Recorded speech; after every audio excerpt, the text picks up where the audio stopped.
Hi guys, I hope you all are enjoying our classes. So आज हम करने जा रहे हैं chapter number 5, IFRS 5, non current asset held for cell and discontinued operations. Guys, it's a very easy standard, बहुत जल्दी हो जाएगा एंड पेपर में इसमें बहुत बार 3 to 4 मार्क्स का टेस्ट हो जाता है सिंगल एंटिटी में या फिर ऑब्जेक्टिव टाइप क्वेश्चंस में. So guys, non current asset held for cell क्या होता है? कब हमने इस एसेट्स को रिकॉग्नाइज करना है, कहाँ पर रिकॉग्नाइज करना है, क्या कंडीशंस फुलफिल होंगी कि अगर एसेट जो है आईएफआरएस 5 के अंदर आएगा. सो ये सारी कंडीशन जो है हम इस चैप्टर में पढ़ने वाले हैं. सो देखो, सबसे पहले मेरे आईएफआरएस 5 का ऑब्जेक्टिव क्या है कि yes, IFRS 5, objective of IFRS 5 are to set out requirement for the classification, measurement, and presentation of non-current asset held for sale. In particularly, require that such assets should be presented separately on the face of statement of financial position. So guys, basically क्या है, हम सब जानते हैं कि हम अपने non current asset को फाइनेंशियल स्टेटमेंट में सबसे ऊपर टॉप पे दिखाते हैं. But what if we have plan to sell those assets and बहुत जल्दी वो सेल होने वाले हैं एंड उससे फ्यूचर में हमें इकोनॉमिक बेनिफिट्स नहीं दिख रहे हैं while we are using those assets. So इस सब सिचुएशन के लिए हमने आईएफआरएस 5 जो है बनाया. ये आईएफआरएस 5 क्या कहता है कि अगर ऐसा कोई एसेट है जो कि हम सेल करने वाले हैं, नॉन करंट एसेट्स, तो उसको हम अलग से क्लासिफाई करें, उसका मेजरमेंट हमने कैसे करना है एंड उसको प्रेजेंट हमने अलग से करना है. ये सारी रिक्वायरमेंट्स हमें इस स्टैंडर्ड ने गाइडेंस की है. सो बेसिकली देखो, सबसे पहले तो हम ये डिस्कस करेंगे कि यस, कि non current asset held for cell कब होता है. जब कोई भी एसेट जिसके बेनिफिट जो है मुझे अब जितने भी आएंगे, they are from sale rather than from use. मतलब कि मेरे जितने भी अब बेनिफिट्स आने वाले हैं, बेनिफिट्स हैं जो हैं मुझे सेल से आएंगे rather than benefit from use. So अब यूज करूंगी, मुझे कोई बेनिफिट नहीं है, तब मेरा एसेट जो है non current asset held for cell में हम रख देते हैं. So, अब classification of held as held for sale. So, entity shall classify a non-current asset held for sale if its carrying amount will be recovered principally through a sales transaction rather than continuing use. तो use करके मुझे उससे benefit नहीं दिख रहे हैं. उस वाले सिनेरियो पे मैं उसको अपने एसेट को जो है non current asset held for cell की तरह शो कर दूंगी. अब ये सब कुछ होने के लिए हमारे पास कुछ कंडीशंस होंगी, वो कंडीशंस फुलफिल होंगी तभी हम अपने एसेट को non current asset held for cell में शो करेंगे. गाइस, मैंने इस कंडीशंस के लिए अपने टाइम पीरियड में एक निमोनिक बनाया था. यू गाइस वांट तो आप जो है लर्न कर सकते हैं and if you guys want directly ये पॉइंट भी लर्न कर सकते हैं. देखो, कैप्शंस में सी क्या है मेरा, that is commitment of management की यस, की मेरी मैनेजमेंट जो है कमिटेड है to sell that asset. Now, A is the active program. Yes, there is an active program by the management to sell that asset. कि yes, हमें एक buyer relocate करना है, ढूंढना है हमें buyer. And then next is present condition में sale होनी चाहिए. दैट मीन्स कि यस, मुझे उसमें एसेट को सेल करने के लिए कुछ मॉडिफिकेशंस करने के लिए जरूरत नहीं है, जैसे भी है वैसे ही सेल हो जाएगा. देन एस इस सेल इज प्रोबेबल, दैट कि यस, कि हमें लगता है कि यस ये सेल हो जाएगा, ऐसा नहीं है कि यस ये सेल नहीं होगा. एंड यस, 1 ईयर में सेल हो जानी चाहिए जैसे ही मैंने उसको हेल्ड फॉर सेल जो है रिकॉग्नाइज की है कि यस मुझे लगता है कि आने वाले 12 महीने में जो है ये सेल हो जाएगी. And yes, there is no change in the plan by the management की यस, कि ऐसा नहीं है कि कल को आज हमने दिखा दिया एंड फ्यूचर में हमारी मैनेजमेंट जो है इस एसेट का सेल करने का प्लान कैंसल आउट कर देगी. अगर ये सब कंडीशंस फुलफिल हो जाती हैं तो मैं अपने नॉन करंट एसेट को क्लासिफाई कर दूंगी that asset held for cell में. अब जब कभी भी मेरा asset non current asset held for cell में जाता है, तो गाइज अभी हम पढ़ेंगे भी तो, बट इस एसेट को मैं कहां पर शो करूंगी, मैं अपनी बैलेंस शीट में करंट एसेट के हेड के नीचे शो करूंगी. हमने जब चैप्टर नंबर 1 किया था तो वहां पर हमारे पास ड्राफ्ट फॉर्मेट था एंड उस ड्राफ्ट फॉर्मेट में भी हमारे पास करंट एसेट के नीचे ये था. तो मैंने आपको बोला था that I will show you in the coming chapters and this is the chapter की जो कि उस टॉपिक से लिंक करता है कि हमारा अगर कोई नॉन करंट एसेट है, अगर वो सेल में रखा गया है, हेल्ड फॉर सेल में रखा गया है, तो अब वो करंट एसेट के हेड के नीचे आएगा एंड करंट हेड के नीचे आने पर क्या होता है हमारे पास, डेप्रिसिएशन नहीं लगता है, because we don't charge depreciation on our current assets. ठीक। Measurement of non-current asset held for sales. So non-current asset that qualify as held for sale should be measured at lower of. तो अब देखो हमने दिखाना कहाँ पर है वो मैंने आपको बता दिया, अब इन पे डेप्रिसिएशन नहीं लगेगा ये मैंने आपको बता दिया, बट इनको हम कहाँ पे कितनी अमाउंट की वैल्यू पे दिखाएंगे, they should be measured at lower of carrying amount and the fair value less cost to sells. Carrying amount यानी कि जितनी मेरी फाइनेंशियल स्टेटमेंट में अब तक उसकी वैल्यू चल रही होगी, या फिर fair value less cost to sell की इस मार्केट में उसकी जितनी वैल्यू है एंड लेस कोई अगर कुछ उसको बेचने के लिए मेरा थोड़ा बहुत खर्चा आ रहा है तो वो हम लेस करके चलेंगे, दोनों में से जो मेरी लीस्ट फिगर होगी मैं उस पे इस एसेट को शो करूंगी अपनी फाइनेंशियल स्टेटमेंट में। सो यस मैं अलग से दिखाऊंगी करंट एसेट के हेड के अंदर और इस पे डेप्रिसिएशन नहीं आएगा। When the asset held under the revaluation model are reclassified as held for sale, these assets should be revalued using the method in IAS 16 PPE और IAS 40 investment property prior to reclassification. Guys हमने ये दो जो standard जब किए थे IAS 16 and IAS 40, तो तब हमने एक बात डिस्कस की थी कि जब हम IAS 16 से IAS 40 में जाते हैं या 40 से 60 में जाते हैं, तो जो लास्ट डे होता है हमारा उस दिन पे हम पुराने वाले स्टैंडर्ड का ट्रीटमेंट करके चलते हैं। That point is linked over here also कि यस जब मैं आई एस 16 या IAS 40 से मैं IFRS 5 में जा रही हूँ, तो मैं लास्ट डेट में उस एसेट को रीवैल्यू करूंगी, जितनी भी वैल्यू होगी वही मैं रिवैल्यूएशन पर्पस के लिए यूज करूंगी एंड अपनी कैरिंग अमाउंट जैसे हम वहां पर यूज करते थे यहाँ पर हम रीवैल्यूड अमाउंट यूज करते हैं, तो वो वैल्यू मैं यूज करूंगी। ठीक। तो treatment are always similar, just हमें लिंकेज करनी होती है। अब गाइस टीवायू पढ़े इससे आपको और क्लैरिटी होगी। On 1st January, M company bought a stamping machine for 20,000. It has an expected useful life of 10 years and nil residual value. So मैंने 1 जनवरी को एक मशीनरी बाय की जिसकी लाइफ थी 10 years and then nil residual value. On 30th September, M company decided to sell the machinery and start action to locate the buyer. The machinery are in short supply, so M is confident that the machine will be sold fair quickly. The market value at 30th September 2003 is 13,500 and it will cost 500 to dismantle the machinery and make it available to purchase. The machine has not been sold at the year end. At what value should the machine be stated in M company's financial statement? At 31st December 2003।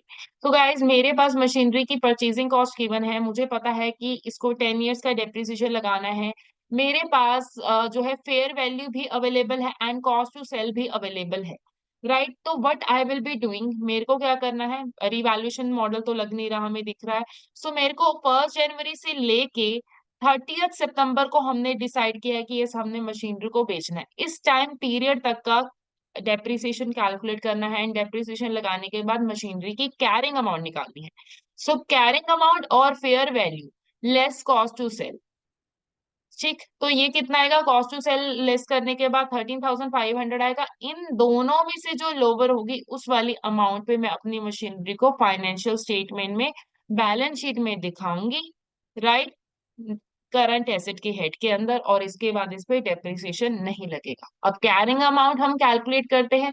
C machinery was for 20,000, 10 years का depreciation था, अब कितना time period बीत चुका है, 2 साल तो directly 2001 and 2 and 3 months जो है हमारे, 9 months जो है हमारे सितंबर तक जो है थर्ड ईयर के हो चुके हैं। सो यानी कि 10 years का डेप्रिसिएशन जब इस पे लगता है, per year depreciation is 2000, right.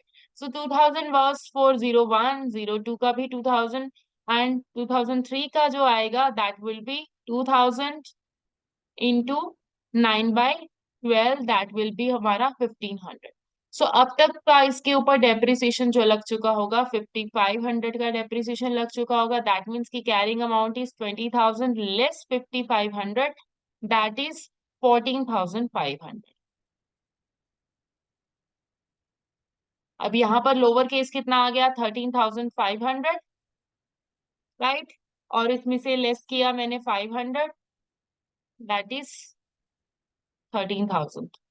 सो मैं अपनी मशीनरी को 13,000 पे शो करूंगी, इसके बाद इस पे डेप्रिसिएशन नहीं लगेगा, and that will be shown under the head current assets. बस, दैट सिंपल, बहुत इजी स्टैंडर्ड है गाइस, छोटू सा एक फॉर्मूला आपको लर्न करना है and you are good to go. Now discontinued operations.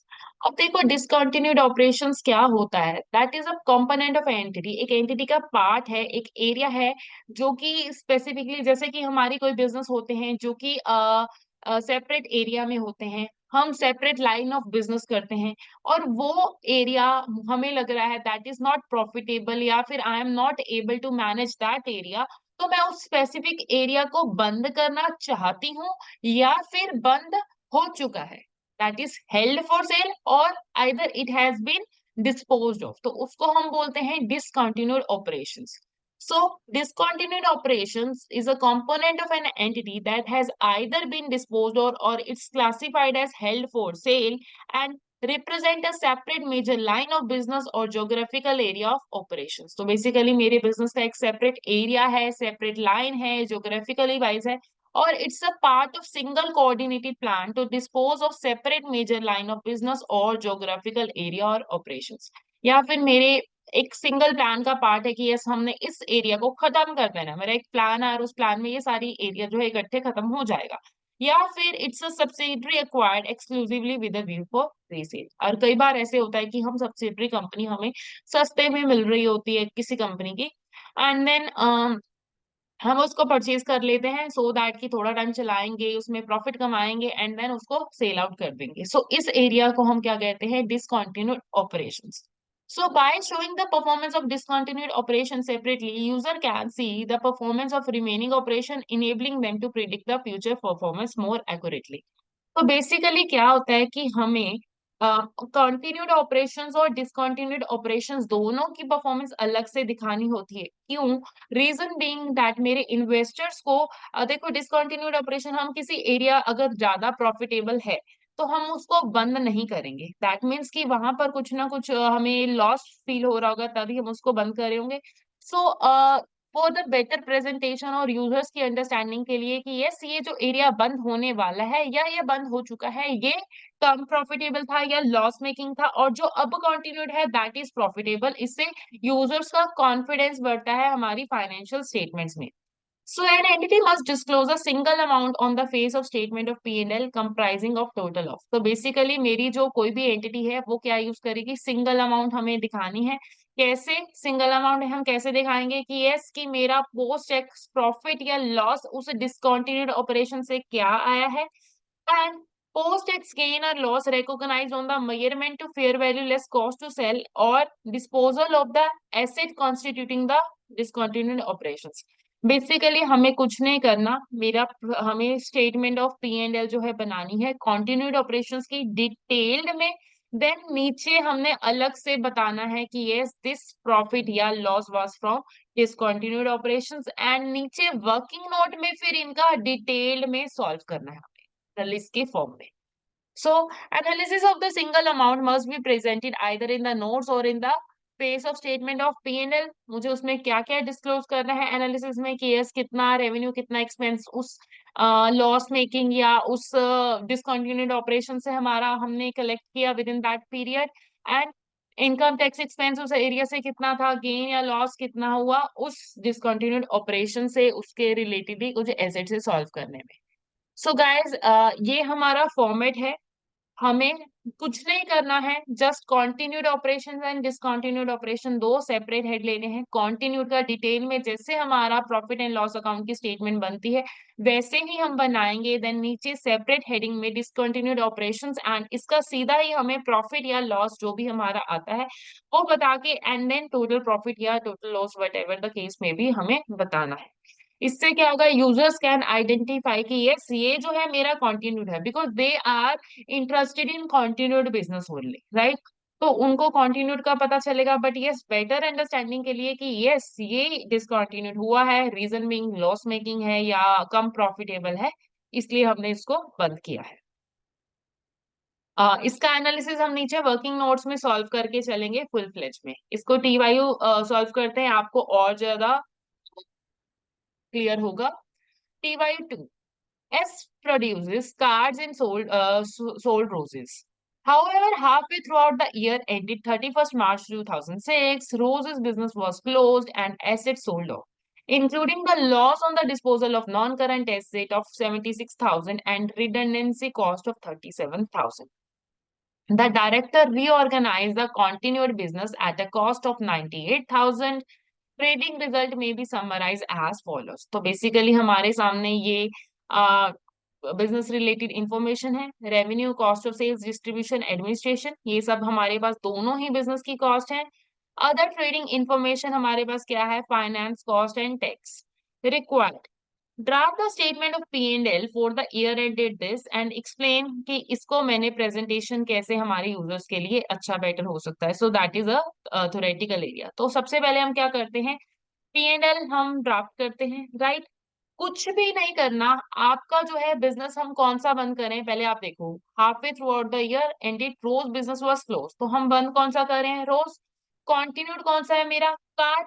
सो यानी कि मैं क्या करूंगी? Statement of P and L, ठीक है, मैं किसके लिए बनाऊंगी? कार्ड के लिए, यानी कि कॉन्टिन्यूड के लिए पहले बनाऊंगी कॉन्टिन्यूड। कॉन्टिन्यूड का मेरा रेवेन्यू कितना है? This is the information of continued. So revenue 650, cost of sales इसमें से मैं लेस करूंगी 320, राइट। 330 आ जाएगा जीपी हमारा। देन उसके बाद distribution cost, administration cost 60, 120, right. And then इसके बाद मेरा क्या आ जाएगा? ऑपरेटिंग प्रॉफिट 180, 330 लेस 180,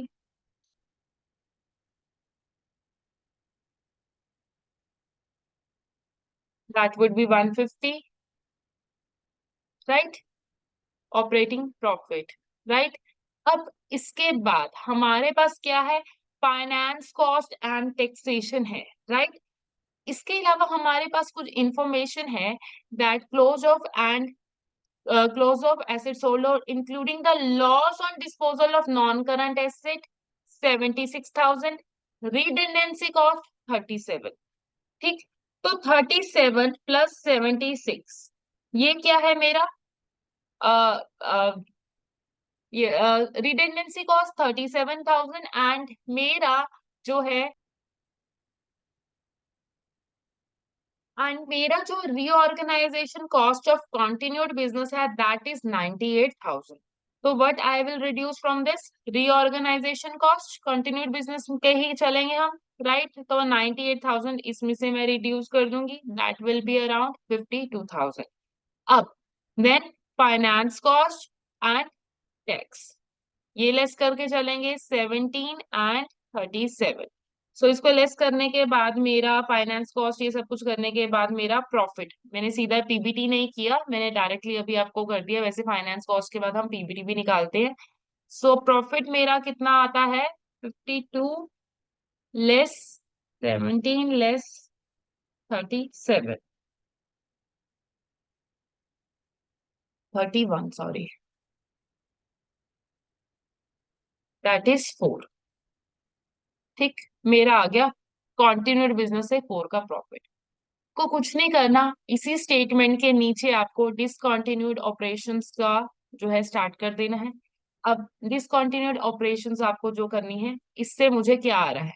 देखो, डिसकंटिन्यूड ऑपरेशंस का आपको वर्किंग नोट में सेपरेटली ये सॉल्व करना है एंड इसका प्रॉफिट या लॉस जो भी आएगा, ठीक है, देन टोटल प्रॉफिट या लॉस कि हमने शो करना है। अब डिसकंटिन्यूड का हम सॉल्व करते हैं, वर्किंग नोट जो हमारा था, राइट।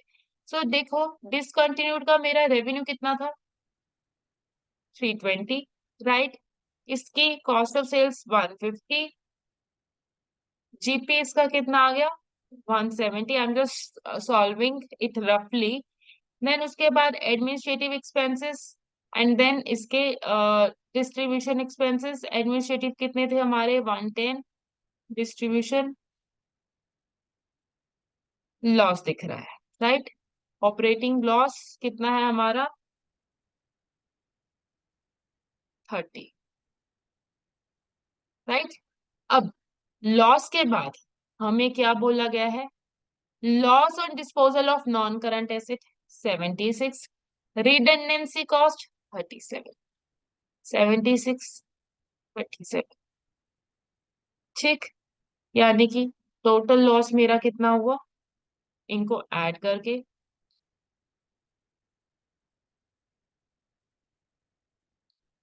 143। अब बस जो मेरा टोटल लॉस 143 का आया है, यही लॉस मेरा वहां पर हमने प्रॉफिट निकाला हुआ था कॉन्टिन्यूड का 4, राइट। देन उसके बाद डिसकंटिन्यूड हेडिंग हम बनाएंगे, and then loss of discontinued लिख देंगे हम उसमें कितना, 143, and then total loss, that is 139, that's it.